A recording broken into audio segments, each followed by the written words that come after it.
কবরে যেদিন শোয়া দিব সর্বপ্রথম একজন ফেরেশতা আসবে, তার নাম নোমান ফেরেশতা। উনি আপনাকে উঠাইবে। যখন আপনজন কবরে রেখে জানাজার নামাজ আদায় করে আপনাকে বিদায় করে দাফন করে কাফন পরে দাফন করে আপনজন যখন সরে আসবে 40 কদম সরা পরে একজন ফেরেশতা আসবে, তার নাম নোমান ফেরেশতা। এসে কবর থেকে ডাক দিয়ে উঠাইয়া, বরহুল আমিন সাহেব ওঠো, চেয়ারম্যান সাহেব ওঠো, মেম্বার সাহেব ওঠো। তার উঠাইয়া দুটি কাগজ তার হাতের মধ্যে থাকবে রে। নোমান ফেরেশতার হাতের মধ্যে 2 টুকরা কাগজ থাকবে। এই কাগজ 2টা হাতের মধ্যে নিয়ে হাজির হয়ে যাবে। 2টি পত্র থাকবে। এবার উঠাইয়া ডাক দেব, বান্দা ওঠো।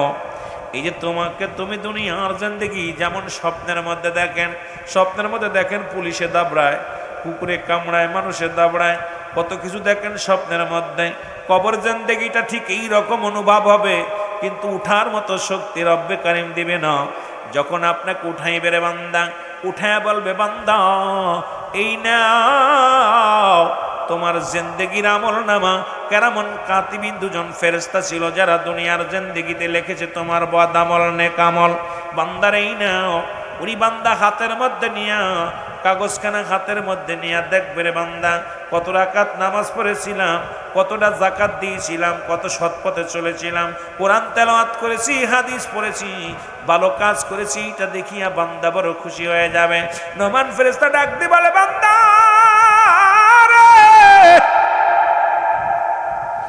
এই নবাব আলী লেখো, তাড়াতাড়ি লিখে দাও, কারণ প্রতিটা বান্দার আমল নামা, যার আমল নামা তার লেখা লাগবে। বাবারে একটু ভালো করে খেয়াল করবেন, সেদিন বলতে পারবেন আমি টিপসই দিব, লিখতে পারি না, কারণ প্রতিটা বান্দার আমল নামা, যার আমল নামা তার লেখা লাগবে। ডাক দে বলে, বান্দা লেখো, তুমি লেখো। ডাক দে বলবে, আমি লিখবো কেমন করে, আমার কাছে তো কলম নাই। ডাক দে বলে, বান্দা কলম তোমার ডান হাতের শাহাদত আঙ্গুল মুবারক। জোরে জোরে চিল্লায় বলা যাবে না আল্লাহু আকবার। ডাক দে বলে, বান্দারে এই ডান হাতের শাহাদত আঙ্গুল মুবারক তোমার কলম, এই কলমটা দিয়া লেখা লাগবে রে বাবা। আমার অনেক সুন্নি ভাইয়ের আঙ্গুলের মাথায় চুন লাগায়া খান, দাবি করব খবরদার চুন লাগায় না, কারণ এই আঙ্গুল দিয়া রব্বুল আলামিনের হাবিব, আমার আপনার প্রিয় হাবিব রাহমাতুল লিল আলামিন চন্দ্রটাকে দ্বিখণ্ডিত করেছিল হাতের ইশারায়। এই আঙ্গুল দিয়া লেখা লাগবে তোর কবরের মধ্যে আমল নামাটা। এটা চুন খাওয়ার জন্য আঙ্গুলটা দেয় নাই রব্বে কারিম। এই 2টা হাতের মধ্যে যতগুলো আঙ্গুল আছে, এই আঙ্গুলের ভিতরে সর্বশ্রেষ্ঠ মর্যাদাপূর্ণ আঙ্গুল হলো শাহাদত আঙ্গুল মুবারক। এরে বান্দা লেখো। বান্দা বলবে, আমি তো কলম পাইলাম, কলমের মধ্যে কালি নাই, আমি লিখবো কেমনে, কালি নাই। এবার ফেরেশতা ডাক দেন, ওমান ফেরেশতা ডাক দে বলো, বান্দা এর কালি হলো তোমার মুখের থুতু মুবারক। এ যুবক, তোদের হাতে ধরে পায়ে ধরে যাই বলে যায় রে, এই মুখের ভিতর আর গাঁজা দিস না, মদ দিস না, তারি দিস না রে যুবক। এই মুখটা দিয়া কাউকে গালি দিস না, মুখ দিয়ে ফাইসা কথা বলিস না, এই মুখের মধ্যে আর বিড়ি টান দিস না রে যুবক। তোদের পায়ে ধরে বলে যায় আমি গুনাহগার, তোদের বলে যাই এই মুখটার থুতু মুবারক হবে কালি। কালি যদি নষ্ট হয়ে যায় কেমনে লিখবি রে বাবা? ওই কলমের কালি যদি শুকায় যায়, এই কালি দিয়ে লেখা সম্ভব নয়। কলম মুসলমান, কলম চলবে না। এই জন্য আজ থেকে তোদের দাবি করবো আমার রব্বুল আলামিন, ওরে তুমি যখন মায়ের গর্ভে ছিলে রব্বুল আলামিন এই মুখ দিয়ে তুমি জিকির করবা, এই মুখ দিয়ে কোরআন তেলাওয়াত করবা, এই মুখ দিয়ে আমার নবীর দুরূদ পড়বা, এই মুখটা দিয়ে মানুষকে সালাম দিবা। এই মুখটার মধ্যে রব্বে কারিম তোমার কি দেন নাই? এই মুখ দিয়ে নাফাক পানি খাওয়ান নাই, কুরক্ত খাওয়ান নাই। মায়ের নাভির সঙ্গে তোমার একটা নাভি জুড়াইয়া দিছে, 10 মাস 10 দিন তোমার মা নাভির সঙ্গে নাভি জুড়াইয়া দিয়া খাওয়াইছে রে বান্দা। কারণ এই মুখটার ভিতরে আমার আল্লাহ পবিত্র রাখছে রে বান্দা। বান্দারে এই দুনিয়ার মধ্যে যা কিছু আমার রব্বে কারিম বানাইলেন, দুনিয়া সৃষ্টি করলেন, আল্লাহ কয় কুন আর ফায়াকুন, দুনিয়া হয়ে গেছে। আল্লাহ কয় বান্দা দুনিয়া যেমনি বানাইলাম আমি তোরে বানাই নাই, আসমান যেমনি বানাইছি এমনি তোরে বানাই নাই, এই জমিনটা যেমনি বানাইলাম এমনি তোরে বানাই নাই, পাহাড় যেমনি বানাইলাম এমনি তোরে বানাই নাই। বান্দারে ও বান্দা শুইনালা রে, আমি আল্লাহ রাব্বুল আলামিন আমার কুদরতি হাত মুবারক দিয়া আমার আদর করে আমার বান্দা বান্দিরে বানাইছি। জোরে জোরে চিল্লা বলা যাবে না সুবহানাল্লাহ। এরে মুসলমান, নোমান ফেরেশতা বলবে বান্দা বান্দারে তোমার মুখের থুতু মুবারক হবে তোমার কালি। এ মুসলমান কালি পাইব, বান্দা লেখো। বলে লেখবো কেমন করে, আমার কাছে কোনো কাগজ নাই। 3 টুকরা কাপড়ের কাপড় দেয়া হয় কবরে। বাবারে মেয়েদেরকে দেয় 5 টুকরা, আমাদের দেয় 3 টুকরা। প্রথম কাপড়ের কাপড়খানা টান দিয়া খুলে নিবে, ডাকতে বলে বান্দা এই নেও তোমার কাগজ, তোমার আমার কাপড়ের কাপড় হবে কাগজ। এত মস্তানি কিসের, এত বাহাদুরি কিসের রে বাবা? ওই কাপড়ের মধ্যে বান্দা লেখা দিবে রে, সেকেন্ডের মধ্যে কম্পিউটারের মতো লেখা হয়ে যাবে। হাত থেকে ছিনিয়ে নিবে, আর একখানা কাপড় হাতের মধ্যে দিবেন, বলে বান্দা লেখো, এবার তুমি লেখো। এবার তাকায় দেখবে কাগজের দিকে রে, ওই কাগজের মধ্যে কত রাকাত নামাজ ফাঁকি দিছিলাম, কত জায়গা কত মহিলার সঙ্গে অপকর্মে লিপ্ত হয়েছিলাম, কোন বেগানা নারীকে নিয়ে সার বাগানে ঘুরতে গিয়েছিলাম, কত বেগানা নারী নিয়ে রিসোর্টে গিয়েছিলাম, কত অন্যায় করেছি, নামাজ ছেড়ে দিছি, রোজা ছেড়ে দিছি। বান্দা এগুলো দেখিয়া চোখের পানি ছেড়ে কান্দার বলে ফেরেশতা রে আমি এগুলো লিখতে পারবো না। এর নোমান ফেরেশতা ডাকতে বলে বান্দা তাড়াতাড়ি লেখ, দেরি হবে না। এক একটা বদামন লাগবে রে মুসলমান, একটা করে হাতুড়ি দিয়ে বাড়ি মারবে, শত শত গজ মাটির নিচেই চলে যাবে।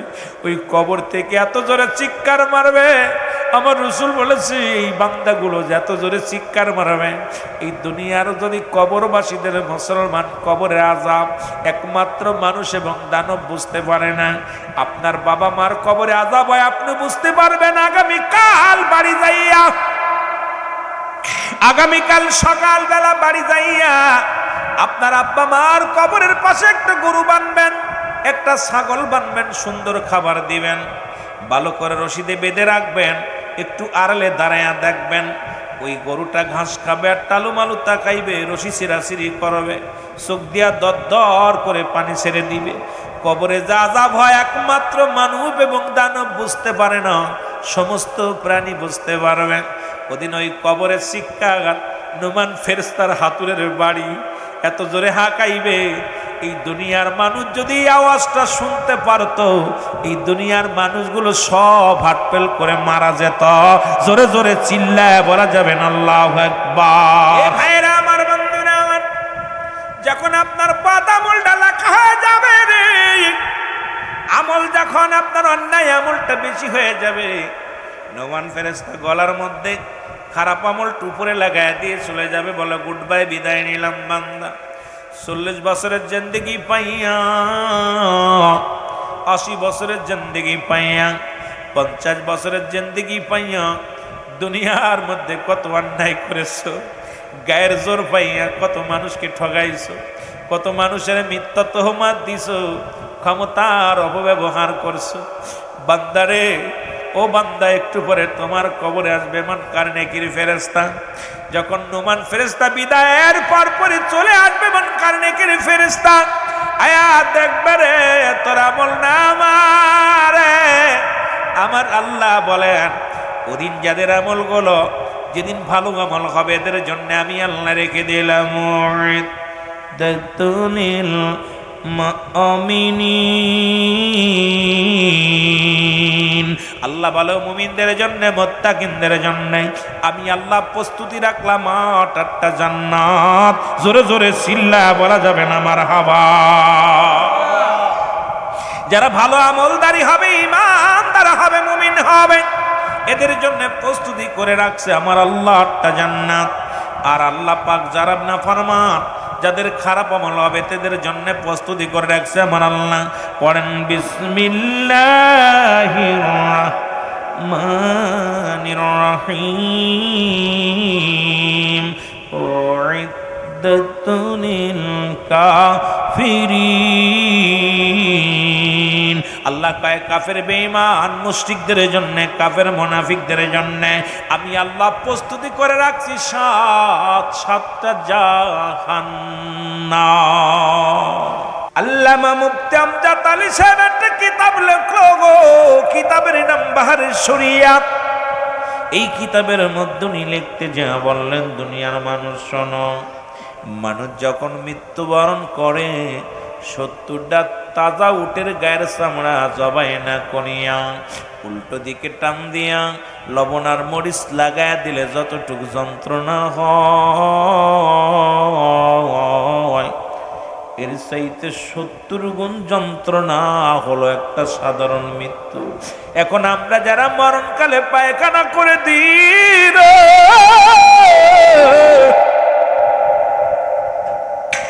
আমরা যারা মরণের সময় যারা প্রস্রাব করে দিই, যাদের চোখ দুটি বড় বড় হয়ে যায়, অনেক মানুষ মরণের সময় জিহ্বা বড় হয়ে যায়।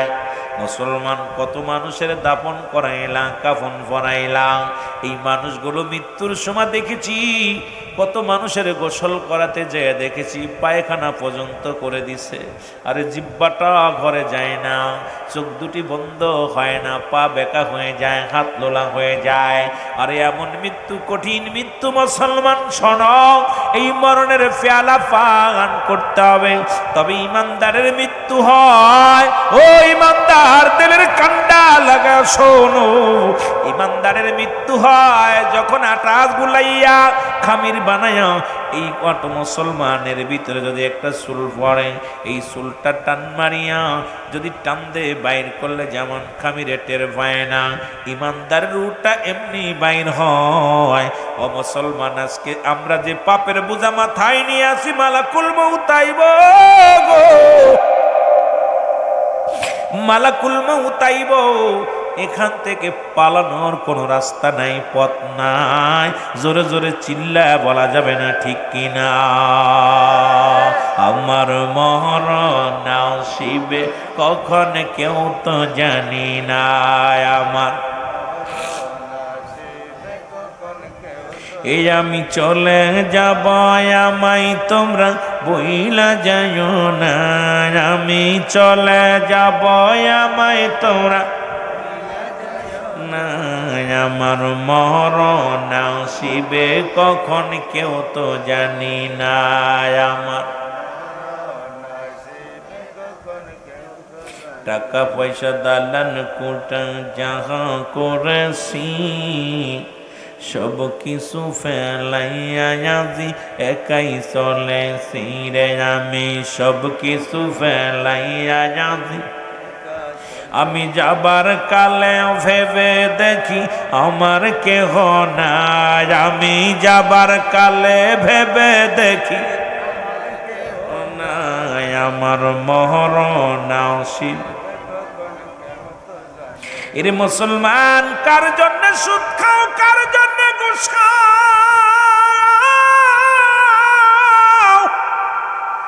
কার জন্য তুমি মানুষকে ঠগাও গো? আজকে 10 তলা 20 তলা বাড়ির মালিক হইলা, সম্পদের মালিক হইলা, অফিসে বইয়া বইয়া হারাম খাইলি, হারাম খোর। রাস্তার মধ্যে ঘুষ খাইয়া রাস্তার মধ্যে দাঁড়াইয়া ঘুষ খাও, অফিসে বইয়া ঘুষ খাও, আর সুদ ঘুষের মধ্যে জীবন গড়লাম। তুমি কি একবার চিন্তা করছো সাদের দেহ কানা তোমার না? এই দুনিয়ার মধ্যে সম্পদ গড়লা, বাড়ি গাড়ি বানাইলাম, এই দুনিয়ার সম্পদ খাবে লোকে, তোমার দেহ খাবে পোকে। জোরে বলেন ঠিক কিনা? এর মারা যাওয়ার পর এর একবার চক্ষু দুইটা বন্ধ করে দেখ, বিবি তোর না, ছেলে তোর না, মেয়ে তোর না, প্রতিবেশী তোর না, এত টাকা জোগাড় করলি, কত সুদ খাইলি আর ঘুষ খাইনি।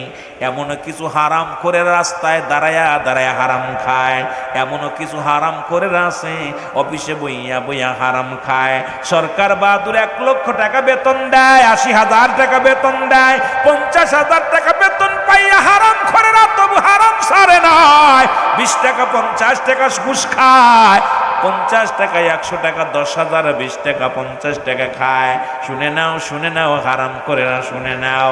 এর পৃথিবীর মধ্যে ঘুষ যেমন হারাম, ঘুষ খাওয়া হারাম, সুদ খাওয়া হারাম, তমরু খিঞ্জিরের গোস্ত খাওয়া হারাম। তুমি খাবার সময় খাও হালাল আর উপার্জন করো হারাম। তোমার এই দেহটার মধ্যে আরাম থাকবে না, কারণ এই দেহখানা তোমার খাবে কোথায়? তোমার দেহখানা খাবে পোকে, তোমার সম্পদ খাবে লোকে। একবার চক্ষু বন্ধ করে দেখো,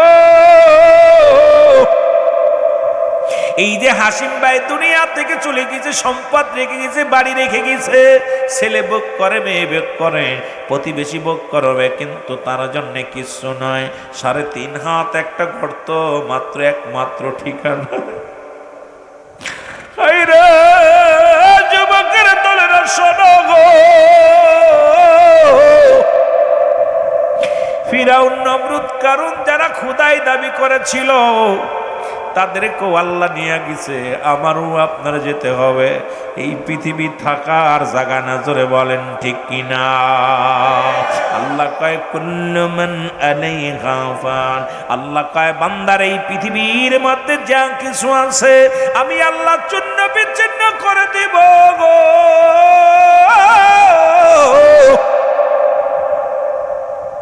আজকে যে পরের জমি তুমি দখল করে নিলা, পরের সম্পদ লুটে নিলা, পরের তুমি ফাঁকি দিলা, আল্লাহ কয় বান্দা এই জমিনের মধ্যে যত সম্পদ আছে, এই দুনিয়ার মধ্যে যত জমি আছে, জায়গা আছে, শুনে নাও, পৃথিবীর মধ্যে 3 ভাগ পানি, 1 ভাগ হলো মাটি।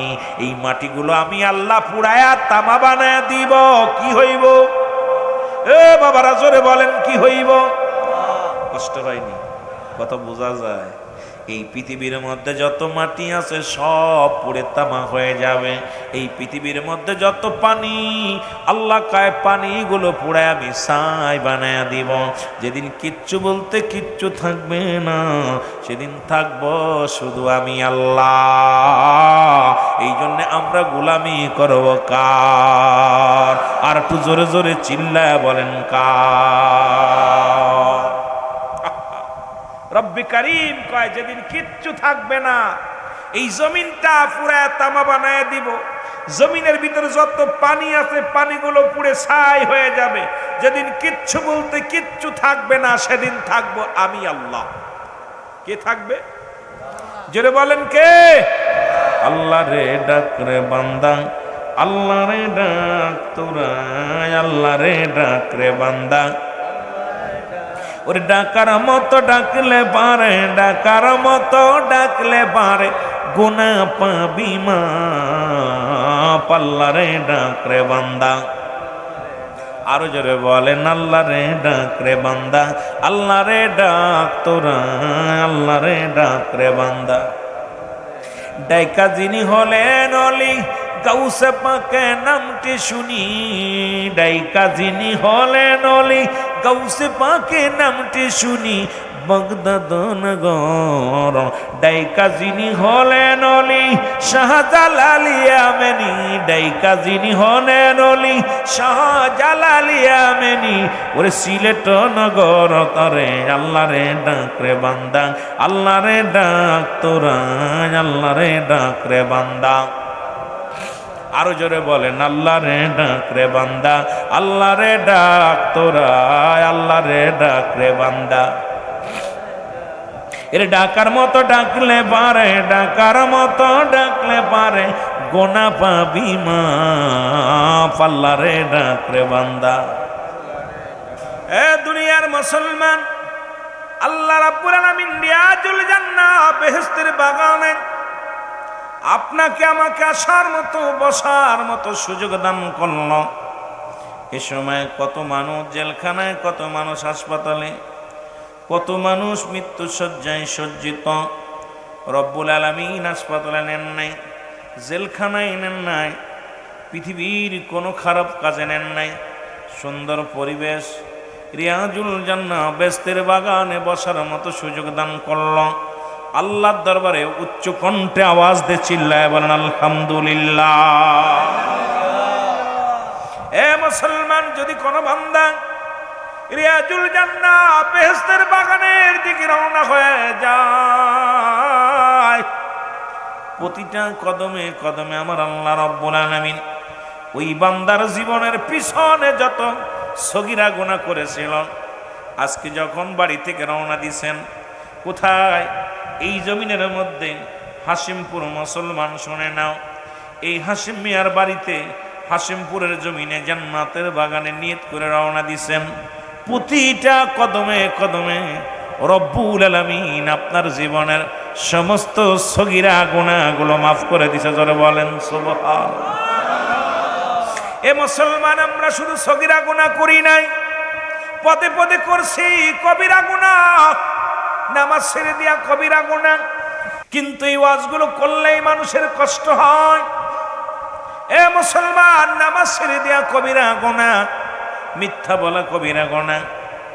মুসলমান শুনে না, মিথ্যা বলা কবিরা গুনাহ, বেগানা নারী চেহারা দেখা কবিরা গুনাহ, বেগানা পুরুষের চেহারা দেখে কবিরা গুনাহ।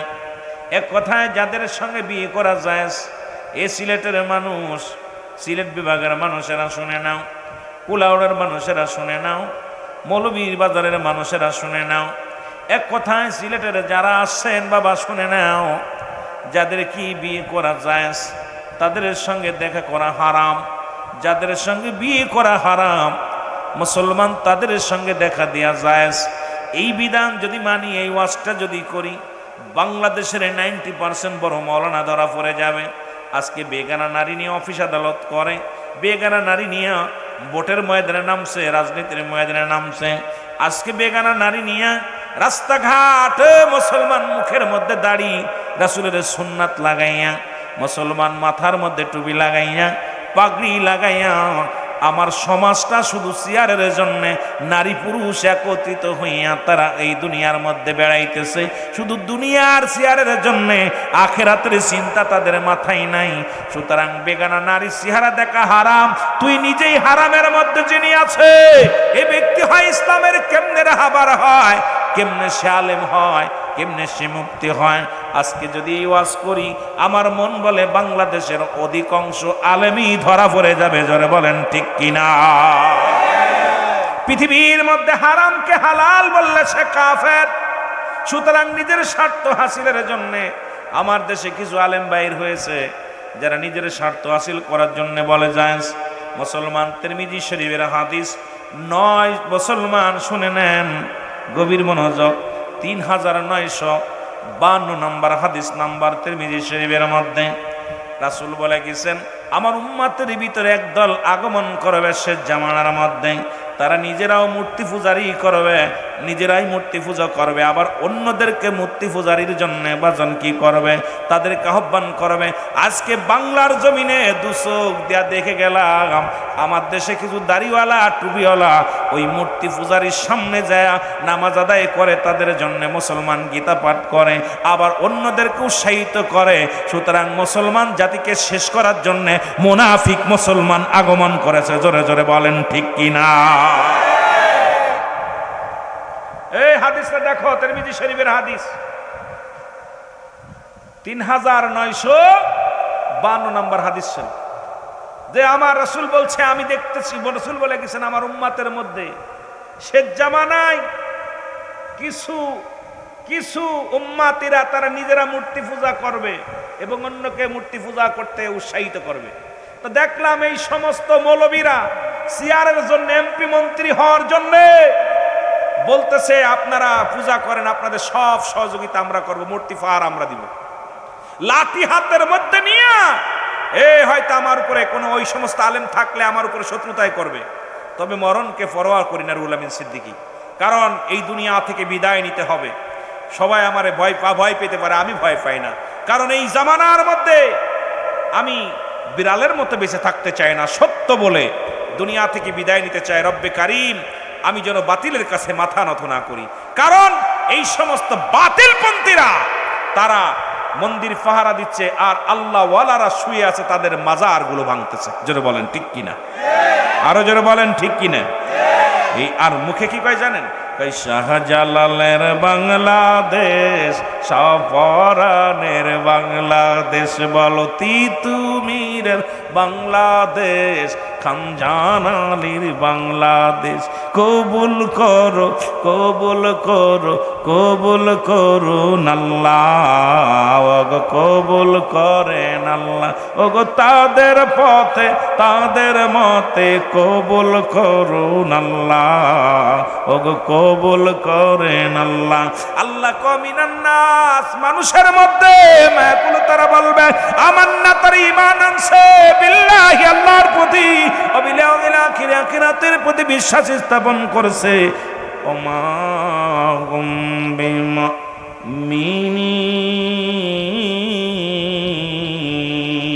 আল্লাহ কায় হাবিবরে একদল মুনাফিক বাইর হবে, তারা যখন তারা ঈমানদারের সঙ্গে তারা ধোঁকা দিবে। আজকে দেখি তারা মুখে বলে শাহজালাল শাহপরানের মাজার, আবার তারা কি করে শাহজালালের মাজারে বোমা মারছি আমি। জোরে বলেন ঠিক কিনা। আমার বন্ধুগণ গভীর মনোযোগ, আমি আপনাদেরকে জানিয়ে দিয়ে যাই, কারণ এ জীবন জীবন নয়, এমন একটা জীবন আসবে যে দেশে গেলে মানুষের বিচার হয়, যে দেশে গেলে মানুষের হিসাব হয়। সেই দেশে আমাদের যেতে হবে মানুষের তিনটা বিপদ। নাম্বার 1 হলো মানুষের মরণ। এই পৃথিবীর মধ্যে 1 নাম্বার বিপদ হলো মানুষের মরণ, 2 নাম্বার হলো কবর, 3 নাম্বার হলো কিয়ামতের ময়দান। যত যত বড়ই ঠকবাজি করো, চালাকি করো, মরণের হাত থেকে বাঁচা সম্ভব নয়। জোরে বলেন ঠিক কিনা। দাদু ভাইয়েরা আমার গভীর মনোযোগ, এই যে গুনার কথা বলতেছিলাম, এই কবিরা গুনাহগুলো মাফের দরকার আছে কিনা? জোরে বলেন আছে কিনা? আল্লামা কুতুবী রাহমাতুল্লাহ বয়ান করে, দুনিয়ার মানুষ শোনো, কারণ এত গুনার কথা কইলাম, মাফের কথাটা বলার দরকার। আল্লামা কুতুবী রাহমাতুল্লাহ বয়ান করে, দুনিয়ার মানুষ শুনে না, এই পৃথিবীর মধ্যে এত গুনাহ করলাম, কারণ কিয়ামত পর্যন্ত আর কোন নবী আসবে না, নবীদের দরজা বন্ধ, কিয়ামত পর্যন্ত তওবার দরজা খোলা। যদি কোনো বান্দা খাস তওবা করে রব্বে কারিমের দরবারে চোখের পানিগুলো ছেড়ে দিয়ে বলে রব্বে কারিম,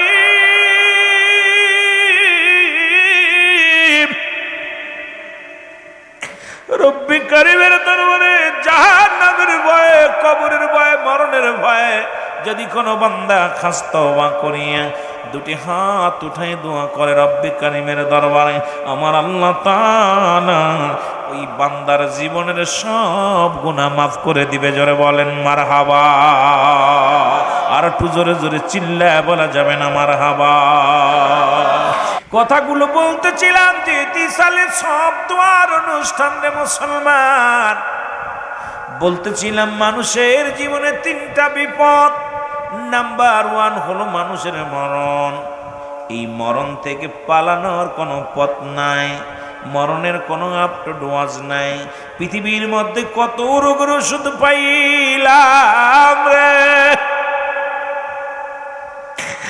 যুবকেরা রে, পৃথিবীর মধ্যে করোনা রোগের কত, পৃথিবীর মধ্যে ডায়াবেটিস, কত রোগের করোনার ওষুধ পাইলাম। এরে মুসলমান, মৃত্যু রোগের ওষুধ কোনো পাইলাম না, মরণের পেয়ালা পান করতে হবে। আর মানুষের মৃত্যু হয় 2টা টাইমে, একটা হলো রাতের বেলা, একটা হলো দিনের বেলা। ও মুসলমান, 2টা টাইমে মরণ হয়, একটা হলো রাতের বেলা, একটা হলো দিনের বেলা। পৃথিবীর মধ্যে আসার একটা সিরিয়াল আছে, যার কোনো সিরিয়াল নাই রে।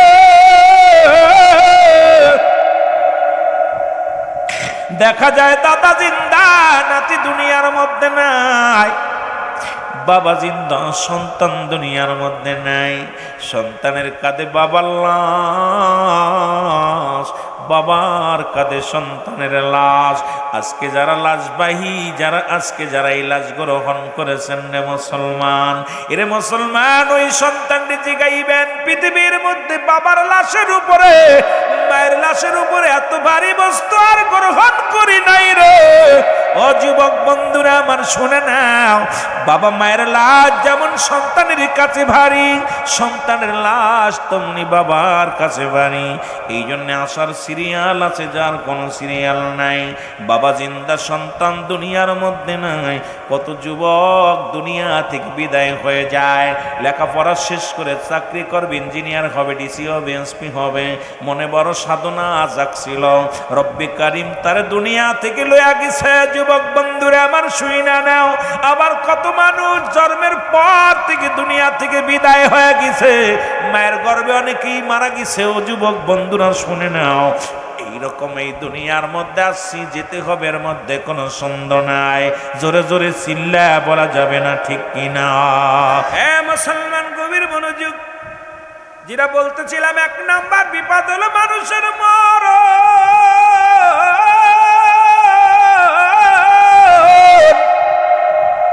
এই মরণের পেয়ালা পান করতে হবে গো। কথাগুলো বলতে গেলে বড় কষ্ট হয়। ঈসা ইবনে মরিয়াম আলাইহিস সালামের কাছে আজরাইল আলাইহিস সালাম হাজির হয়ে গেল।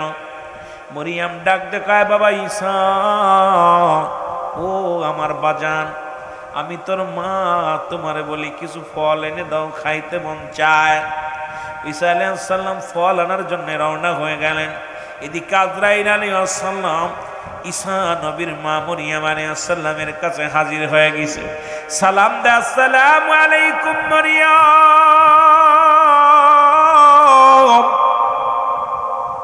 এরে মরিয়াম আলাইহিস সালাম ডাকতে বলো, আলাইকুম আসসালাম। কে তুমি? কে? জীবনেও তো তোমার দেখি নাই, কোনোদিন তো দেখি নাই। তোমার মতো তো নতুন মানুষ বুঝি মহল্লার মধ্যে প্রথম তুমি আগমন করেছ। আজরাইল কয়, মা মরিয়াম, আমি নতুন নয়, আমি নতুন আগমন করি নাই, আমি আল্লাহ রব্বুল আলামিনের ফেরেশতা, আমি মালাকুল মউত আজরাইল আলাইহিস সালাম। জোরে জোরে চিল্লায়া বলা যাবে না মারহাবা? আর একটু জোরে জোরে চিল্লায়া বলো আল্লাহু আকবার। মরিয়াম আলাইহিস সালাম ডাক দিয়ে, আজরাইল, ও আজরাইল, তুমি কিসের জন্য আসছো জানতে চাই? মরিয়াম কয়, আজরাইল রে, তুমি কিসের জন্য আসছো জানতে চাই? আজরাইল কয়, মরিয়াম, আমি আজরাইলের দায়িত্ব মানুষের জান কবজ করা। ওরে মুসলমান শুনে নাও, সৃষ্টির লগ্ন থেকে যত মাখলুকাত দুনিয়ার মধ্যে আছে সবই আমার হুকুমে, আমার আল্লাহর হুকুম দিয়ে আমি আজরাইল নিয়ে যায়। ওরে একমাত্র ইমানদারের রূবায়ু করার জন্য জমিনের মধ্যে আগমন করি আমি আজরাইল আপনার কাছে আসছি গো আজমা। আজরাইল ডাক দে কয়, মরিয়াম রে শোনো, রব্বুল আলামিন হুকুম দিছে তোমার নিয়ে যাওয়ার জন্য, আমি আসছি আপনাকে নিয়ে যাওয়ার জন্য। ও মুসলমান শুনে নাও, মরিয়াম আলাইহিস সালাম ডাক দে বলে,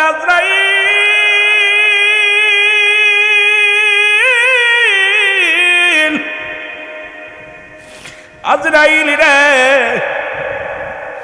একটু অপেক্ষা কর, একটু অপেক্ষা কর রে। এই দুনিয়ার মধ্যে আমার কলিজার টুকরা ঈসা রে, কত কষ্টে লালন পালন আমি তারে করেছি। আমার কলিজার টুকরা বাজারে গেছে ফল আনার জন্য, একটু সময় দাও, আমার কলিজার টুকরার কাছে 2টা কথা বলে যেতে চায়। আজরাইল কয়, মা মরিয়াম রে, আমি সময় দিতে পারবো না, রব্বে কারিম হুকুম দিছে, আমি যে ওই টাইমের মধ্যে আপনারা নিয়ে যেতে হবে, সময় দিতে পারবো না। প্রস্তুতি হন, আপনি এত ভয় করেন কেন মরণের? আজরাইল ডাক দে কয়, মরিয়াম তুমি এত ভয় পাও কেন মরণের? মরিয়াম আলাইহিস সালাম কয়, আজরাইল রে, আমি ভয় পাই না। আমার রব্বে কারিমের দরবারে যাব কিসের ভয়? কিন্তু আমার কলিজার টুকরা সন্তান বিনা বাবায় যিনি আমার সন্তান, এই দুনিয়ার মধ্যে কত কষ্ট পাইল, কত মানুষ তারে কত কথা বলল, নিন্দা করল, সেই সন্তানটাকে দুইটা কথা বলে যেতে চাই, একটু সময় আমারে দিয়া দাও। আজরাইল কয় না না, সম্ভব নয়, আপনি প্রস্তুতি হন। এরে মরিয়াম আলাইহিস সালাম অনুনয় বিনয় করে, আজরাইল একটু ধৈর্য ধরো, একটু সবুর করো, আমার ধৈর্য ধরো। আজরাইল কয় না না, সম্ভব নয়, তো সম্ভব নয়। আমার দাদু ভাইয়েরা দিলের কান্ডা লাগে, শুনে নাও। এবার মরিয়াম আলাইহিস সালাম আজরাইল তাহলে আর দেরি করো না, জানটা কবজ করে নাও। সঙ্গে সঙ্গে আজরাইল আলাইহিস সালাম তার রুহটা বাইর করে নিলেন এবং ঈসা আলাইহিস সালাম ফিরে এসে দেখে রে জনম দুঃখিনী মা, আমার মা জন্ম দুঃখিনী পড়ে আছে। ঈসা আলাইহিস সালাম চিন্তা করে মা বুঝি ঘুমাইছে, ডাক দেওয়া যাবে না। অনেকক্ষণ সময় হয়ে গেল।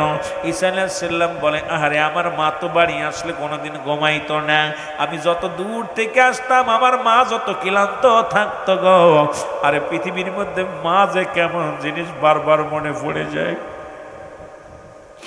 আমি যদি কোথাও মাহফিল করতে যাই, খোদাকে কসম করে বলি একদিন মাকে যায় ঘুমানো অবস্থায় দেখি নাই, বাবারে যে ঘুমানো অবস্থায় দেখি নাই। ঘরের বিবিকে ডেকে উঠানো লাগে, দরজায় দাঁড়ায় ডাক দেয়া লাগে, বিবিরে ওঠো, মনির মা ওঠো। জনম দুঃখিনী মা ডাক দে বলে বৌমা ওঠো, অমুক আসছে, হুজুর আসছে। বাবাই বলে অমুক হুজুর আসছে। আমার মনটার ভিতরে কয়েকদিন আগের ঘটনা, আমার মা অসুস্থ, বাবাও অসুস্থ, কথাগুলো বলতে গেলে কলিজার মধ্যে মানায় না। মা হঠাৎ করে পড়ে যে মাজার কটি ভেঙে গেল, মাকে হাসপাতালে ভর্তি করলাম, ডাক্তার কবিরাজ দেখাইলাম, অপারেশন করে কৃত্রিম হাড় লাগাইলাম। কিন্তু মাকে রেখে মাহফিলে গেছি, দেখি রাত 2:10 বাজে বাড়িতে আসি। আমার মা দেখি তসবিহ হাতে করে বসে আছে। আমি জিগাই মা গো তুমি ঘুমাও নাই? কয় বাবারে শুধু আজকে নয়, খোদাকে কসম করে বলি তুমিও বাবা হয়েছ। সন্তান যদি ঘরের বাইরে যায়, কোনো পিতা মাতা ঘুমাইতে পারে না। যদি মিথ্যা হয় আবার আল্লাহ আমারে গজব দিবে রে। 10 দিন 12 দিন পরে যদি বাড়ি যায়, 2 দিন পরে বাড়ি যায়, ঘরের বিবি ঘুমায় গেছে, ছেলে ঘুমায় গেছে, মা ঘুমায় না, বাবা ঘুমায় না। গাড়িটা দরজায় দাঁড়ানোর আগে আমার ড্রাইভারে জিগাইবেন, সহকারী মেহেদিরে জিগাইবেন। আর দৌড়ে আসে, ঘরের দরজা খুলে দেয় মা, দরজা খুলে দেয় বাবা।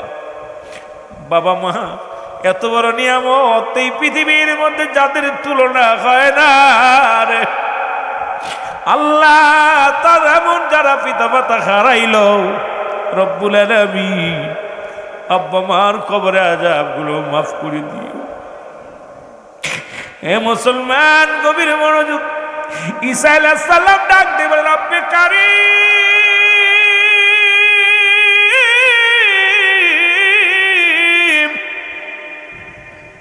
আমি বাড়িতে আসলে আমার মা তো কোনোদিন ঘুমাইতো না, ডাক দিত বাবা তা কখন আসলে ক্লান্ত হইছো, কষ্ট করে আসছো, আজকে কেন মা কথা বলে না? আমার কেন যেন মন বলে মা বুঝি আর দুনিয়ায় নাই। মায়ের পাশে দাঁড়াইয়া হযরত ঈসা আলাইহিস সালাম ডাক দিয়ে বলে মা, মা বলে ডাক দিছে, মা তার জিন্দা নাই, মা ঘুমায়া গেছে। আর ডাক দিয়ে বলে রব্বে কারীম, তুমি আমার মাকে নিয়ে গেলা, আমার মা দুঃখিনী, ফল খেতে চেয়েছিল, ফল আমি আনালাম, কিন্তু মাকে কেমনে খাইবো? মা তো এখন নাই, জিন্দা নাই। আমার বাবারা, আমার বন্ধুরা, আমার এবার ঈসা আলাইহিস সালাম ডাক দে বলে আল্লাহ, আমি তো মরাটারে জিন্দা বানাইতে পারি, সেই ক্ষমতা দিস। আমার মাকে একটু জাগাইতে চায়, আমার মার সঙ্গে আজরাইল কিরূপ ব্যবহার করছে একটু জানতে চায়। ঈসা আলাইহিস সালাম ডাক দিলেন, সঙ্গে সঙ্গে মা জিন্দা হয়ে গেছে। জোরে বলে মারহাবা, আর একটু জোরে বলো মারহাবা। মা জেগে গেছে। মা তাকে ফলের পাতিল হাতের মধ্যে ডাক দেখায়, বাবা ফল দাও। ডাক দে বলে, ঈসা নবী, মা আর দুনিয়ার ফল তোমার নসিবে নাই। মা গো, ও মা, এই দুনিয়ার ফল আর তুমি খাইতে পারবা না, তুমি এখন পরপারে চলে গেছো গো মা। আমি তোমার জাগাইলাম শুধু একটা কথা জানার জন্যে, তোমার সঙ্গে আজরাইল আলাইহিস সালাম কি রূপ ব্যবহার করছে জানতে চাই। ঈসা নবীর মা কয়, ডাক দে বাবা ঈসা রে, পৃথিবীর মধ্যে তোরে আনতে যায়, দুনিয়ার মধ্যে যেদিন জন্মগ্রহণ করলি যত কষ্ট অনুভব হয় নাই, আমার মন বলে পৃথিবীর মধ্যে এত কষ্ট আমিও কোনোদিন পাই নাই। আমার সমস্ত দেহখানা শুকায় গিয়েছিল, পিপাসায় কাতর হয়ে গেছিলাম রে। আমার মন বলে আমার দেহ থেকে যেন, বডি থেকে যেন চামড়াটা জোর করে কোনো ব্যক্তি ছিঁড়ে নিয়ে গেছে। এরে আজরাইল, আল্লাহ রাব্বুল আলামিন ডাক দে বলে, আজরাইল রে, যা যা দুরা যা, আমার নবীর জিগায়া, আরে আমার নবীরে বলে আয় তার মাল লাগে কি রূপ ব্যবহার হয়েছে জানায় আয়। আজরাইল সাল্লাম হাজির হয়ে গেলেন। সালাম দে, আসসালামু আলাইকুম নবী ঈসা। ওয়ালাইকুম আসসালাম। আজরাইল রে, আগে জানতে চাই আমার মার রুহটা কেমনে বাইর করলাম। বলে, হুজুর আপনি তো জানেন আমি এমন দানব, এই জমিনের মধ্যে থাকে আমার পা, আসমানে থাকে আমার মাথা মোবারক। তাম পৃথিবীর পানি যদি আমার মাথায় ঢেলে দেওয়া হয় একটু পানি গড়ায় পড়বে না, আমি এত বড় দানব। জোরে বল আল্লাহু আকবার। আজরাইল ডাকতে বলে, ঈসা নবী রে, আমি আপনার মায়ের রূহটা বাইর করেছি। সন্তান যেমন মায়ের বুকে দুধ খাইতে খাইতে ঘুমায়া যায়, শুধু এইরকম আপনার মায়ের রুহটা বাইর করা হয়েছে। শুধু আপনার মায়ের মাথার উপরে হাতখানা রেখেছি, কোনো যন্ত্রণা দিই নাই, কোনো কষ্ট দিই নাই। ঈসা নবীর মা মরিয়ম আলাইহিস সালাম ডাকতে বলে, বাবা ঈসা রে, এই মৃত্যু যদি এত কঠিন হয়, আরে আমি মরিয়মের যন্ত্রণা, গায়ের ভিতরে যন্ত্রণা, আমি মরিয়মের গায়ে মরণের যন্ত্রণা। ওরে বাবা ঈসা রে, এত যন্ত্রণা যদি একটা সহজ মৃত্যু হয়, কঠিন মৃত্যুটা কত কঠিন। আমার যুবক বাবারা মনে করছে বুড়ো হয়ে মারা যাবা, আরে দুনিয়ায় আইসে একদিন যেতে হবে। আজ থেকে ছেড়ে দাও, বিড়ি ছেড়ে দাও, গাঁজা ছেড়ে দাও, মদ ছেড়ে দাও, আজ থেকে অন্যায় ছেড়ে দাও, নামাজ ধরো, 5 ওয়াক্ত সালাত আদায় করো, হালাল খাদ্য খাও, পরের মেয়ের পিছন ছেড়ে দাও রে বাজান। শুনে নাও, কারণ এই জিন্দেগির মধ্যে কদিন থাকবা। তোমার মতো যুবক কত তোমার বাবাও ছিল, তোমার মতো যুবক তোমার দাদাও ছিল, তারা কিছুদিন আগে বিদায় নিয়ে গেছে। তোমারও বয়স আস্তে আস্তে মুসলমান বাড়তেছে, কমতেছে। আমার বাবারা অনুরোধ করি, সময় আছে এখনো, আজ থেকে প্রতিজ্ঞা করো, এক ওয়াক্ত নামাজ ছাড়বো না, অন্যায় পথে পা বাড়াবো না, হারাম খাবো না, হালাল খাদ্য খাবো। এই জিন্দেগি মিশে মিশে দুনিয়াটা, এই দুনিয়াটা ক্ষণস্থায়ী জন্যে, স্থায়ী জিন্দেগি হবে আপনার কবর জিন্দেগি। এই জন্য দুনিয়ার জিন্দেগি ছেড়ে দিয়া আল্লাহমুখী হয়ে যাও। জোরে জোরে চিল্লা বলা যাবেন আল্লাহু আকবার। এরে মুসলমান, আজকের ইন্তেজামে দাওয়াত কমিটি লিটন মিয়া সাহেব, তার বাবার জন্য আমার ভাই যারা এই দুনিয়ার মধ্যে জিন্দা আছে গো, বড় ভাগ্যবান। বাবা শুয়ে আছে, বাবার জন্য সালে সব। আজকে সন্তানরা বাবা মারা গেলে বাবার সম্পত্তি নিয়ে কত না কারাকারি করে। সন্তান বাবাকে, মুসলমান হত্যা করতেছে, মাকে হত্যা করে। আজকে সমাজের মধ্যে পীড়াই দেখেন রে মুসলমান, সন্তান রাতে বাবা খুন, ওরে মুসলমান সন্তান রাতে মা খুন। আর আজকে যিনি আমার ভাই, দুনিয়া থেকে বিদায় হয়ে গেল হাসিম ভাই, ওনার সন্তানদেরকে রেখে গেছে আল্লাহ। সন্তানেরা বাবার জন্য ইসালে সব করে দুয়ার অনুষ্ঠান করে আল্লাহ। আল্লাহ এই দুনিয়ার মধ্যে থেকে এমন সন্তান রেখে গেছে গো, নবী বললেন সাহাবীরা রে তোমরা কেউ কি কবুল হজের সব পাইতে চাও? সাহাবীরা বলে কে বা না চায়? নবী বললেন শুনে নাও, তোমাদের মধ্যে যাদের পিতামাতা জিন্দা আছে সালাম দিবা বাড়ি যা, আসসালামু আলাইকুম মা, আসসালামু আলাইকুম বাবা। তোমার আমল নামায় একটা কবুল হজের সব লেখা হয়ে যাবে। জোরে বলেন মারহাবা। আজকে যারা মারে হারাইছো, বাবারে হারাইছো গো, আমার নবী বলা পর সাহাবীদের চোখে পানি, সাহাবীরা চোখের পানিগুলো ফেলায় ফেলায় কান্দে, নবী গো মার নবী। আমার নবী কান সাহাবীরা রে তোমরা কেন কান্দো? আমার নবীর সাহাবীরা বলে নবী গো আমরা এত বড় নিয়ামত হারাইয়া ফেলেছি।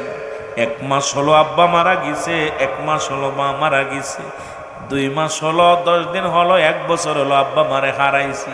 এই আমলটা যদি আগে পাইতাম রে, আরে বাবা মারে সালাম দিলে কবুলাদের সব পা যাইব। এই আমলটা যদি আগে পাইতাম কতই না উপকৃত হইতাম। নবী আজকে আমাদের মা নাই বাবা নাই, এই আমলটা কই যায় পাবো? এই জন্যে কান্দি, আমরা বড় এতিম। আমার নবী কয় সাহাবীরা রে তোমরাই বুঝি এতিম। আমি নবী যখন 6 মাস মায়ের গর্ভে মা আমি বাবারে হারাইলাম, যখন 6 বছর বা 7 বছর বয়স মাকে হারাইলাম, 7 বছর 6 মাস যখন বা 6 বছর 6 মাস তখন দাদারে হারাইলাম। এই পৃথিবীর মধ্যে আমার মতে এতিম কেউ নাই। আরে নবীও কান্দে, সাহাবীরা কান্দে। রব্বুল আলামিন ডাকতে বলে জিবরিল আমিন যাও যাও, আমার বন্ধুরে যা বলো যাদের আব্বা নাই মা নাই, আমি রব্বে কারিম তাদের জন্য দোয়া শিখায়। বলেন রব্বির হামহুমা কামা রব্বায়ানি সগীরা। আরো জোরে বলেন রব্বির হামহুমা।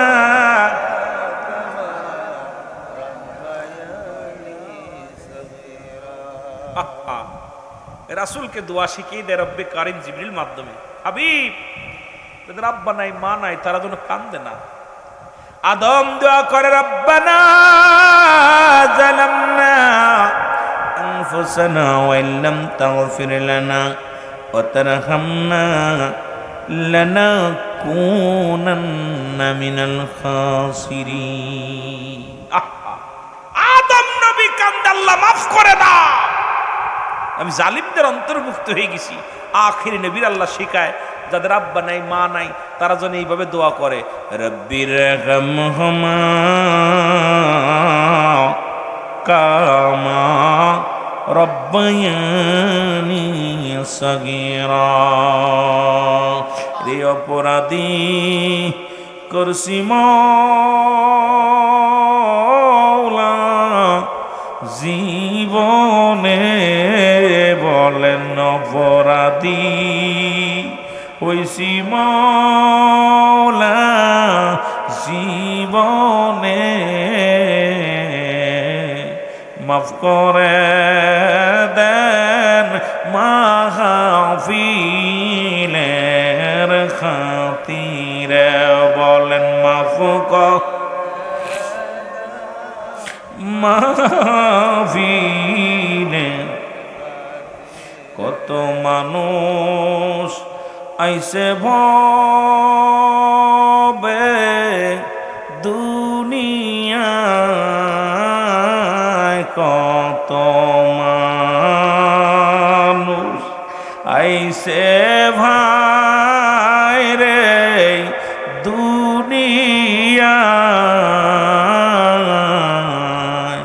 একে একে বিদায় নিছে একে একে বিদায় নিছে সবাই। কোন দিন জন পড়ব ধরায় আমি কবরে,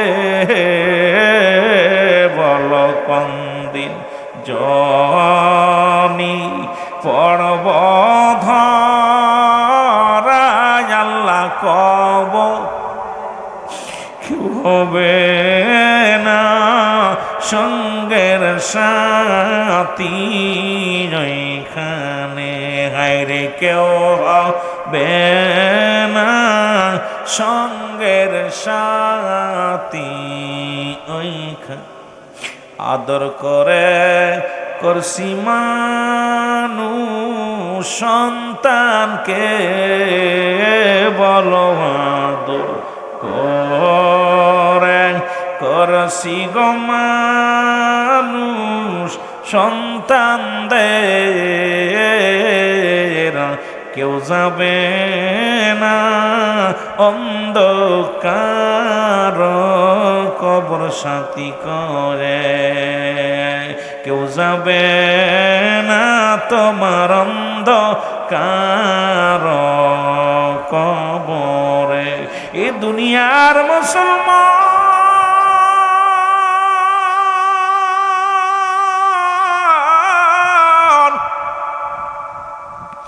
কথাগুলো বলতেছিলাম যে 30 সালের সব দোয়ার অনুষ্ঠান রে মুসলমান, বলতেছিলাম মানুষের জীবনে 3টা বিপদ।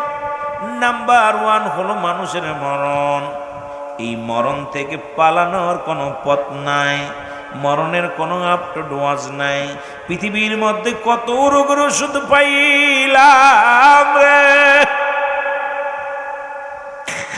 যুবকেরা রে, পৃথিবীর মধ্যে করোনা রোগের কত, পৃথিবীর মধ্যে ডায়াবেটিস, কত রোগের করোনার ওষুধ পাইলাম।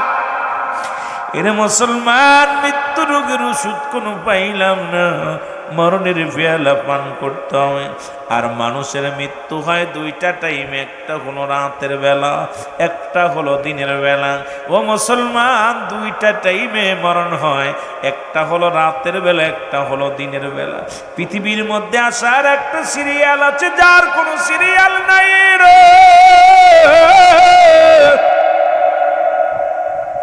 দেখা যায় দাদা জিন্দা, নাতি দুনিয়ার মধ্যে নাই, বাবা জিন্দা, সন্তান দুনিয়ার মধ্যে নাই। সন্তানের কাঁধে বাবার লাশ, বাবার কাঁধে সন্তানের লাশ। আজকে যারা লাশবাহী, আজকে যারা এই লাশ গ্রহণ করেছেন রে মুসলমান, এরে মুসলমান ওই সন্তানটি জিগাইবেন পৃথিবীর মধ্যে বাবার লাশের উপরে, মায়ের লাশের উপরে এত ভারী বস্তু আর গ্রহণ করি নাই রে।